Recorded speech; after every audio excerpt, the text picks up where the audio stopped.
So everybody, we have a special guest. If you're a first timer, please subscribe. We're trying to get this out to as many people. We have Michaelangelo Hamilton. He's a former FAU grad, and I think he just graduated last year. He's running for Congress in the new Florida District 23.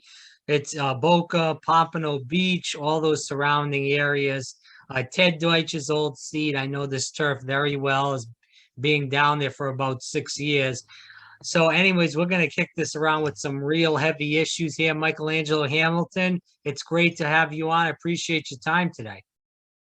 I appreciate you. It's been great to be here. And I always know Bob always puts on great interviews. We had some work in the past and looking forward to talk about the issues and this historic campaign. I appreciate it. Yeah, and you've had me on your former program, and I appreciate that. We had a good conversation that night during the pandemic. We'll move forward with this. So you are 23 years old, correct? I'm technically 22, but I will be 23 when I take the oath of office. So it's a heck of an achievement for any 22-year-old. I mean, we see a lot of young people running, and that's great for the country and the community. So why are you running? Tell the audience. Well, I'm running because I see a broken Washington, D.C. I see a broken political system that allows the wealthy to control the majority of the people of this country. And I saw this opportunity. You don't see an open seat in Congress every day. So I told myself, even though I'm 22, I'm going to put myself out there. I'm going to get on the ballot. I'm going to make my case to the people. If I am elected, it will be taking the title of the youngest congressman in American history. Just like Representative Claiborne did over 200 years ago at my age 22. He was elected to Congress and was able to serve at 23 years old. I'll be standing up for all people, championing progressive ideals like ending gun violence, raising the minimum wage, and ending climate change, among many other issues. You know, we agree on a lot of issues. We've, been friends for a little bit of time. So the audience just knows this. You voted for a man that I agree, if was president of the United States right now, this country would be in a hell of a lot better shape than it is now. But we'll go on to this. So going into the next question, first of all, you're 22, you'll be 23 when you take the oath of office. You have to be 25 to be in Congress. How is this going to even work? Is this like a stunt? What's going on here with this? That's an excellent question. I've definitely been hearing from the voters and on the campaign trail. So in our Constitution, it does say you have to be 25, but also in our Constitution, it gives Congress the ability to determine the eligibility of the members elect. And I believe if we organize enough after this historic win and let the whole Congress know that this is the will of the people. I won the general election, hopefully by a landslide. You never know, but and let them know this is the will of the people. The people wanted this representation. There's no taxation without representation. We have precedent on our side where it happened over 2 centuries ago, where the Congress used this authority in our Constitution to admit a duly elected and certified member of Congress. And I believe that, we'll be temporarily seated, but the final determination of this seat will be by a committee called the House Administration Committee. They will decide, but in the meantime, I'll be able to serve the people of the 23rd Congressional District. And we're going to let them know. We're going to let them know that this is their duly elected representation. So that's how it's going to be possible. You're not an establishment Democrat. You are a progressive Bernie Sanders type Democrat. That is a person that's hated in the Democratic Party.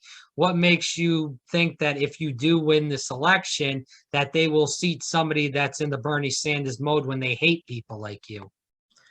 Well, being part of the progressive wing of the party, I definitely believe that shouldn't necessarily be an issue. I know there has been issues in the past, but I don't think the Democratic Party would let their nominee go at a time when there's going to be a very, very contested House election across the country. So I don't think they'll let a Democrat not be seated. They're going to want to make sure they get their +1. So I look forward to working with the party and everyone in the leadership. And if I do get the nomination, I'm sure they'll be very glad to have me with open arms.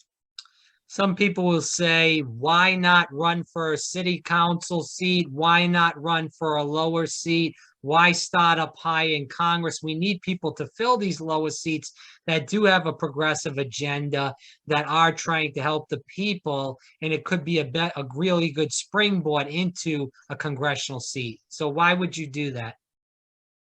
Well, I believe that our generation cannot be represented in Congress no more. We need our representation. We need someone to fight for the progressive values.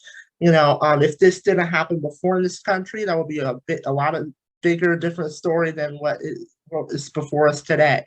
Since it happened before, I told myself it could happen again. I'll leave that decision up to the voters in this primary election, see what happens. If that doesn't happen, I'll see what I'm going to do in my professional career in the future.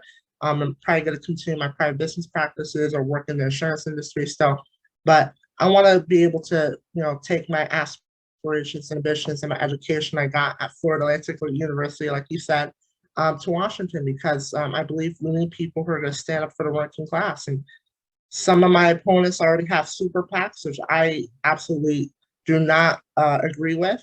And that is the front runner, and that is what I'm up against. I'm up against the Hillary Clinton endorsed person as well. So that's the race that I'm in right now.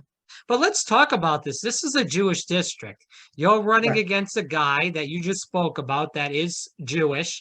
He worked in the DeSantis administration as one of the only Democrats in that administration. He then went to the Broward County. I think he was in Commission. the He commission. was not Yeah, elected, by the way. correct. DeSantis Yes. appointed him too. Again, I'm not a fan of this man. I think he's Hillary Clinton, like you said. He's been endorsed by Hillary. He's a Hillary Clinton liberal as much as it gets. So we look at somebody like him in almost like the Debbie Wasserman Schultz mode, person that just goes up there, they run their mouth, they get nothing accomplished. If this is there going to be any debates as far as this primary? Is there signed off? Well, What's going on with that? Well, we did have a forum yesterday with all the North Broward County fraternities and sororities. I'm looking for a televised debate. I would always welcome one. I hope so, because Was he at that debate? I'm sorry? Was he at that forum? I'm sorry. Oh, he was, but he had to leave early too. So if that happens. But I'm looking forward to a televised debate because I believe the open seat in Congress doesn't happen every day. The people need to hear all their options, including mine as well. I'm on the ballot as well. So everyone should be able to hear those choices and make their determination of who they want their nominee to be of the party. So that's something I'm working on. I'm sure half of the ticket, I would imagine, will support the debate. I'm already in communication with one of the other candidates as well. I like Ellison as well. So, we're going to try to get a debate done and, see if we could get the voices of all of us together and, let the people know what their options are. Yeah, I've interviewed Alan Ellison. He's amazing too, as far as that goes. But just to keep going into this interview, Alan Ellison is African American. You are, I believe, Afro-Latino, right? That is correct. That is Okay. correct. My dad was Jamaican. My mom's Puerto Rican. So with that said, this is a very white, Jewish, wealthy district. Very hard, to be honest, to run as a minority of any race in general, besides being white or Jewish. Absolutely. What are you hearing from these people on the ground that are probably going to vote for Jared Moskowitz? Let's be honest, because he's a Jew. Right. Well, I hope what I would say, what I'm hearing right now is a lot of people don't know that there's other options available. They don't even know that they've been redistricted. So it's going to be an interesting election. People are going to find out, that they have to look at all of us, and hopefully they'll come to determination that it's Generation Z's time to take the lead and to send the next generation to DC. But as far as Jared goes, Jared Moskowitz, and the Jewish community, I believe, just like David and Goliath, that's the type of situation I'm in. And that's kind of my pitch to them as well. I'm someone who believes that Israel has the right to exist. I believe in a two-state solution. I don't, believe that we should take support away from Israel, kind of respecting the views of the district as well. So, I hope they would consider me, give me an opportunity to represent them, and as well as everyone else in the district. And This non-Jewish parts of the district as well. We're talking about Oakland Park, Fort Lauderdale. They never really had a voice in Washington for that. And I think it's way overdue. And hopefully the voters will take a look at that and respect my views towards the community, and that I'm also supportive to all communities, and I want to have the chance to be their nominee. Michelangelo Hamilton here on Fire Breathing Rob. I think the problem for you is that this primary is in August That's great. 23rd, as far as the Florida primary goes. And a lot of these kids will either just be coming back into school or they will not be in school yet. So a lot of that vote will not happen. A lot of people will not be voting. FAU Lynn, PBCC. Palm Beach State, I guess it's called now. We'll say Right. that. So those people will not be voting pretty much unless they're diehards. Are you doing anything with these schools, or is it just really hard because it's pretty much dead in Boca specifically, where all these colleges are, as far as in the summer, these kids are gone. Right now, that is something that we've come across. We're in communications with some of the student groups at Florida Atlantic, my alma mater. So we're active communication. But you are right. This election is inconvenience for us getting the student support out. So it's going to be tough. And what I will say is this. This is the beginning. If I don't get the nomination this time, I will put it out there now that there may be a time when I am the nominee one day. So, I believe hopefully I am the nominee soon in this election cycle, and able to make history not only for our country but for our party. Something that hasn't been done over 200 years. Having a person of color to do it as well, I think it's a great achievement for our country. Michelangelo Hamilton.com. Definitely check it out. As we keep going into this interview, if you don't win the nomination, would you run for another position, whether it's Congress or, like I said, city council, or, there's many other local positions where you can make a difference. So obviously you're running for this, you're in it to win it.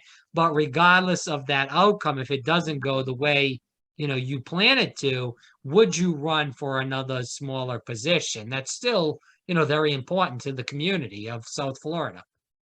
No, absolutely. I will say I'm going to keep all options on the table. I'm going to see what happens in this election, and we'll take it from there. Let's see what happens. Let's see if we can get someone who's a progressive Democrat in DC representing all of the people of the district. Let's go to the audience questions. Why are you running as a Democrat and not an independent? We've saw what the Democratic Party has done to progressives. So why not run as an independent and just go to the general election?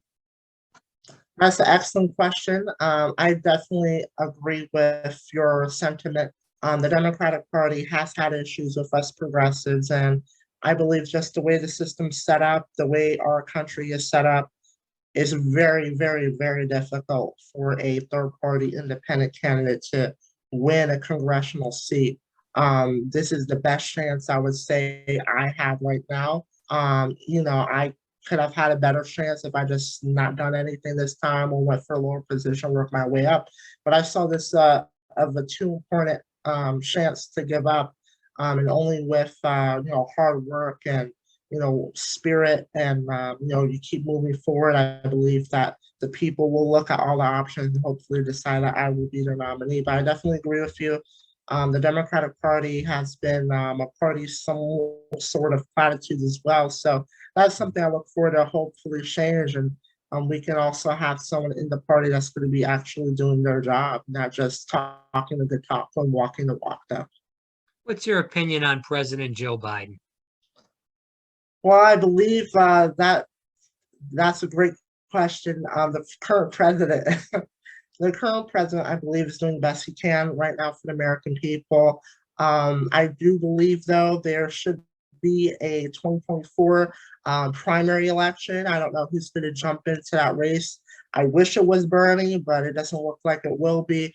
But I believe the party should reevaluate its strategy, see if anyone else wants to run. I don't believe it should just be the president just has a lock on the whole party. I believe other people should be allowed to get inside the ring and see what happens. So, I believe the president is doing the best he can. I look forward to working with the president, vice president to deliver for the district, to work on inflation, to lower the gas prices at the pump. It's just ridiculous. I mean, I don't.